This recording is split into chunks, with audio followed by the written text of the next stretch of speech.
வணக்கம். மோகன்குமார், தமிழ்நாடு முன்னேற்ற கழகத்தினுடைய நிறுவன தலைவர். இன்றைக்கு என்னுடைய 7 சகோதர வீடுகளுடைய வீடுகள் எல்லாம் சந்திக்கிறோம். அதாவது நல்லூர் பஞ்சாயத்துக்குள்பட்ட கூத்தரத்துக்குளம் மார்த்தாண்டம் போதேஸ்வரன் கோவில் பக்கம் ஒரு குளம் ஒன்று இருக்கிறது. அந்த குளத்தின் அருகில் சுமார் 60 வருட காலமாகவே என்னுடைய 7 சகோதரர்கள் வசித்து வருகிறோம்.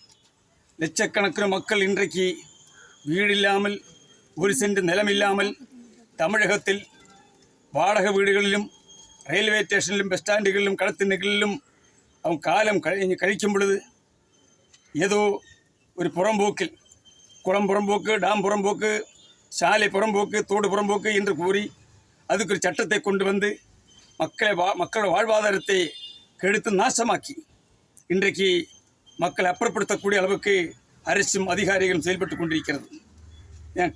மதிக்கக்கூடிய எங்கள் மாண்புமிகு முதலமைச்சர், நாங்கள் மதிக்கக்கூடிய எங்கள் நீதிமன்றங்கள், நாங்கள் மதிக்கக்கூடிய மாவட்ட ஆட்சித்தலைவர் மற்ற அதிகாரிகள் எங்கள் ஒத்துழைப்பு தர வேண்டும்.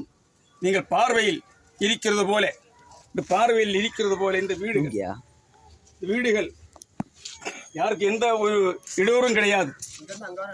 இதை அகற்றி நீங்கள் என்ன செய்ய போகிறீர்கள்? இங்கே அப்பார்ட்மெண்ட்டை கட்ட போகிறீர்களா, இல்லை ஏதோ பெரிய ரோடை சாலையை கொண்டு வர போகிறீர்களா? என்ன செய்ய போகிறீர்கள்? அதான் புரியவில்லை. யார் நோட்டீஸ் அனுப்பி இருக்கின்றீர்கள்? யார் இதுக்கு இந்த பின்னில் யாரு? ஆகையால் எந்த காரணத்தை கொண்டு நீங்கள் அகற்றுங்கள், வேண்ட சொல்லவில்லை. பகர் அவங்களுக்கு ஒரு வீடும் இடத்தை கொடுத்து நீங்கள் அகற்றி செய்யுங்கள். பশ্চিம திட்டத்தின் அடிப்படையில் ஒரு வீடும் 5 சென்ட் செலவும் கொடுக்கிறதுக்கு அரசு முன்வர வேண்டும். அதுக்கு நாங்கள் மதிக்கக்கூடிய நீதிமன்றம் எங்களுக்கு நியாயம் தர வேண்டும். எங்களுடைய கோரிக்கையை நீங்கள் ஏற்று எங்களுக்கு நீதி வழங்க வேண்டும். ஆகையால் நாங்கள் ஏழைகள் அன்றாட கூலி வேலை செய்த பச்சைலாம் குழந்தைகளையும் கொண்டு, இந்த முதியவர்களையும் கொண்டு, படிக்கக்கூடிய பிள்ளைகளெல்லாம் கொண்டு வாரிக்கட்டி ஓட சொன்னால் எங்கே போகிறதுக்கு? கண்ணீரும் கையோட இன்றைக்கு அநாதர்களாய் தெருவில் நிற்கிறது போல நிற்கின்றார்கள்.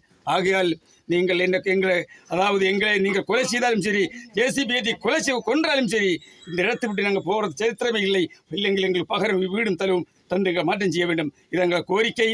இது இங்கே மட்டுமல்ல, தமிழகத்தில் முழுவதும் உள்ள 1 சென்ட் நிலவும் வீடுகள் ஏழை மக்கள் அவங்களுக்காக குரல் கொடுக்கணும். தமிழ்நாடு முன்னேற்ற கழகம் எப்பொழுது மக்கள் பக்கம், மக்களுக்காகவே குரல் கொடுத்து, மக்களுக்காகவே உழைத்து, மக்களுடைய பிரச்சனைகளுக்காக மட்டும்தான் தமிழ்நாடு முன்னேற்ற கழகம் என்று செயல்பட்டு கொண்டிருக்கிறது. ஆகிய மதிக்கக்கூடிய அதிகாரிகள், எங்கள் மாவட்ட ஆட்சித்தலைவர், மாண்புமிகு முதலமைச்சர், எங்களோட பாசத்துக்குரிய நீதிமன்றம் எங்களை கருணை கூர்ந்து எங்களை இந்த இடத்தை வாழ வையுங்கள் என்று கேட்டு பேட்டி முடிக்கிறேன். நன்றி, வணக்கம். மோகன்குமார், தமிழ்நாடு முன்னேற்ற கழக நிறுவன தலைவர்.